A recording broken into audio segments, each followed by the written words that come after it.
adalah seorang sahabat bernama Sa'labah bin Hatib Al-Ansari. Beliau hidupnya miskin, tetapi kemiskinannya sama sekali tidak mengurangi kekuatan ibadahnya. Salatnya pun selalu berjamaah. Di mana ada Rasul salat menjadi imam, di situ Sa'labah bermakmum. Hanya saja Sa'labah ini aneh. Tiap selesai salat langsung pulang. Tidak wirid, tidak zikir, tidak doa. Jadi kalau sahabat-sahabat yang lain selesai sholat Allahumma antas salam, Sa'labah ini malah Allahumma lantas jalan. Begitu setiap sholat. Sampai satu saat beliau ditegur oleh baginda Rasul. Sa'labah, labaika ya Rasul. Kau ini macam orang munafik saja. Tidak betah kau di masjid. Atau tidak pentingkah doa dan wirid itu menurut kau? Tiap selesai sholat, pulang. Salam, pulang. Kenapa begitu Sa'labah? Maafkan saya ya Rasul. Kenapa? Saya bukan tidak menganggap doa dan wirid tidak penting. Lalu, bukan juga tidak betah di masjid. Kemudian, kenapa kau terus pulang begitu? Saya ini keluarga miskin ya Rasul. Kain satu pun berdua dengan istri saya. Ketika saya sholat di masjid sini, istri saya di rumah nunggu giliran sholat dari sarung yang sedang saya pakai ini. Kalau saya pakai wirid dan zikir, istri saya tidak kebagian waktu sholat. Begitulah. Iya. Oh. Lalu bagaimana Sa'labah? Begini saja ya Rasul. Ini sudah kadung ditanya oleh Tuan. Tuan kan Rasul. Ya, kenapa memang? Oh, Rasul itu kan doanya jarang meleset. Maksud kamu? Tolonglah doakan saya kepada Allah agar saya jadi orang kaya. Kalau saya kaya, sarung punya sendiri, istri punya sarung sendiri, tenanglah saya beribadah. Rasulullah senyum. Kemudian bilang, Sa'labah, saya ya Rasul. Kau kan orang Islam? Iya. Bagi orang Islam contoh yang paling utama itu siapa? Ya Tuhan ya Rasul. Kau lihat saya kaya? Tidak. Lalu kenapa kau mau minta kaya? Begitu ya? Iya, sudah, pulang saja. Pulanglah Sa'labah. Esoknya ketemu lagi dengan Rasul. Gimana Sa'labah? Sudahlah Rasul, doakan saja supaya saya jadi orang kaya. Sa'labah, saya ya Rasul. Qalilun tuaddi syukrahu khairun min kasirin la tutiquhu. Sedikit kamu syukuri itu jauh lebih baik daripada banyak tapi kau tak kuat mengembannya. Sudah, pulang saja. Baik ya Rasul. Hari ketiga kemudian ketemu lagi dengan baginda Rasul. Kali ini sudah dengan tekad yang bulat. Bagaimana Sa'labah? Sudah ya Rasul. Sudah bagaimana? Sudah saya pikir. Lalu, iya sih syukur-syukur. Tapi kalau sarung satu dipakai berdua, sulit juga syukurnya. Sudahlah, doakan saja kepada Allah agar saya jadi orang kaya. Kalau saya kaya, saya akan sedekah, saya akan sholat berjamaah. Wal'ati kullazi haqqin haqqah. Tiap orang akan saya berikan haknya. Pokoknya bereslah kalau saya jadi kaya nanti. Begitu permintaan Sa'labah.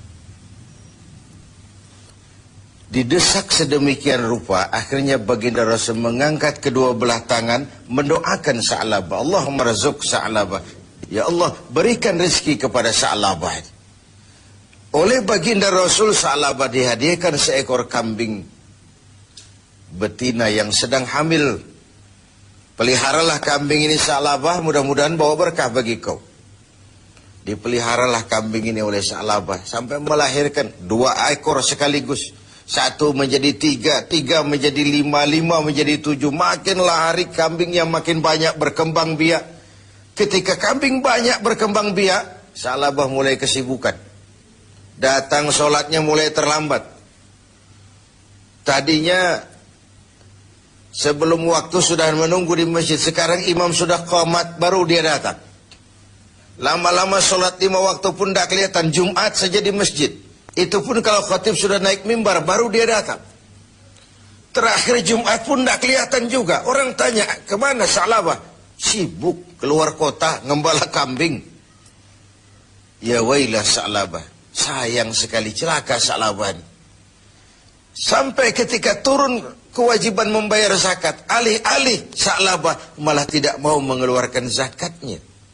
Sampai di zaman Utsman bin Affan, Sa'labah mengalami kebinasaan dan bangkrut kembali dengan seluruh hartanya. Pemirsa TV7, riwayat ini adalah sebuah potret bagaimana seorang Sa'labah diuji dengan kemiskinan, dia lulus.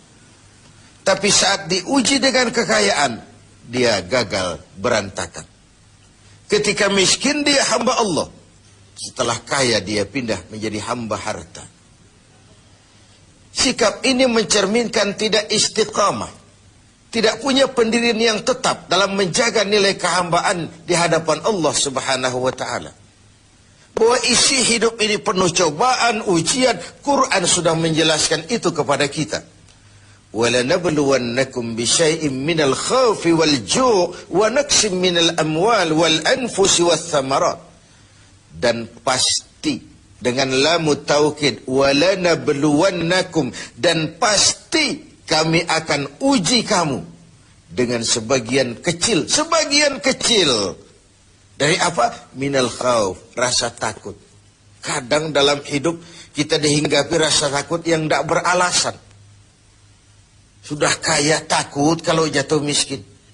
Sudah punya kedudukan takut kalau diambil orang. Takut kalau ada mutasi. Takut kalau harus turun jabatan. Sudah hidup takut kalau mesti mati. Takut yang sering tidak beralasan. Wal khauf, rasa lapar. Secara makro, khauf dan ju' ini kan masalah hankam dan ekonomi. Keamanan dan kemakmuran. Sering kali kita diuji dengan ini. Hilangnya rasa aman, ekonomi gonjang-ganjing, ini mahal, ini naik, itu naik. Lapangan kerja sulit, persaingan hidup tajam. Apalagi sudah masuk pertengahan Ramadan ke atas. Orang sudah konsentrasi, mau mudik lah, mau lebaran lah. Sehingga konsentrasi ibadah pun sering buyar. Tengoklah. Pertengahan Ramadan ke atas ini, masjid-masjid separuh saja pun sudah bagus dia. Safnya semakin maju. Artinya orangnya semakin kurang. Pemirsa TV7 yang berbahagia. Ujian itu juga dalam bentuk wa naqsim minal amwal.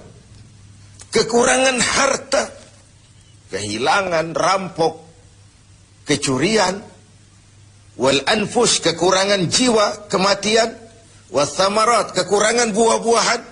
Menghadapi ujian-ujian, cobaan-cobaan itu, Allah memberikan sandaran. Wabasyiris sabirin, berikan berita gembira kepada orang-orang yang sabar menghadapi segala macam ujian tadi.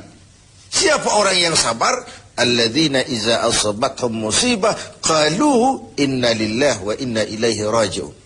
Yang apabila mendapat suatu cobaan, segera sadar segalanya dari Allah dan segalanya pun akan kembali kepada Allah. Ada baiknya kita angkat satu potret lain, potret Nabi Ayub alaihi salam. Nabi Ayub sebelumnya adalah orang yang kaya. Beberapa rasul memang kaya. Binatang ternaknya banyak, sawah ladangnya luas, rumahnya bagus. Iblis tidak senang kalau ada orang semut-semut saja, jalan-jalan normal baik-baik saja. Iblis dilapor, Tuhan, hambamu yang namanya Ayub itu mau ibadah karena kaya dia. Coba kalau dia jatuh miskin, selesai ibadahnya itu. Allah bilang, Iblis, aku tahu Ayub itu hambaku yang ikhlas. Saya buktikan Tuhan, silakan. Iblis pun turun ke alam ini menggoda Nabi Ayub. Mula pertama, dia binasakan binatang ternak Nabi Ayub. Lalu dirusak sawah ladangnya. Sehingga praktis dalam waktu singkat, Nabi Ayub jatuh dari orang paling kaya menjadi orang paling miskin. Dan itu tidak mudah. Dan itu tidak mudah. Mudah mengalami frozen emotional attitude, shock. Sudah begitu, iblis datang menemui Nabi Ayub yang sedang ibadah di mihrab dalam masjid. Ayub, ya. Sedang apa? Ibadah. Menyembah Tuhan, menyembah Tuhan. Tahukah kau Ayub? Kenapa? Tuhan yang sedang kau sembah sekarang ini, dia sudah bikin miskin kau. Sawah ladangmu binasa, rusak. Binatang ternakmu mati semua. Dan kau sekarang jadi orang miskin Ayub. Buat apa lagi nyembah Tuhan yang model begitu? Dia sudah bikin miskin kamu. Nabi Ayub senyum mendengar itu. Benar, benar. Binatang ternak saya binasa, binasa. Sawah ladang saya hancur, hancur. Dan sekarang saya jadi orang miskin, miskin.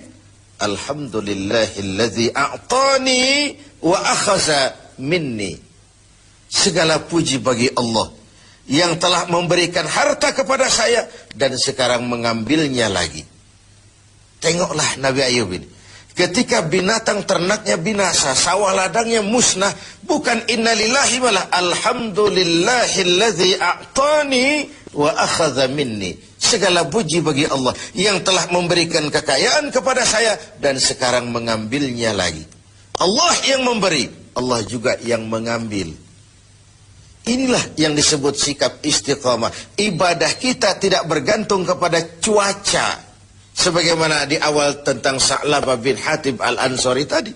Dalam keadaan miskin, dia tekun ibadah. Setelah diuji dengan kekayaan, dia malah tidak karu-karuan. Karena itu penting bagi kita menjaga sikap istiqamah untuk tetap konsisten dan konsekuen sebagai hamba Allah dalam segala keadaan. Dalam segala situasi. Sehingga nilai kehambaan itu mempunyai nilai yang istiqamah. Pemirsa TV 7, semoga ibadah Ramadan membuat kita menjadi orang-orang yang istiqamah menghadapi ujian yang diberikan Allah kepada kita.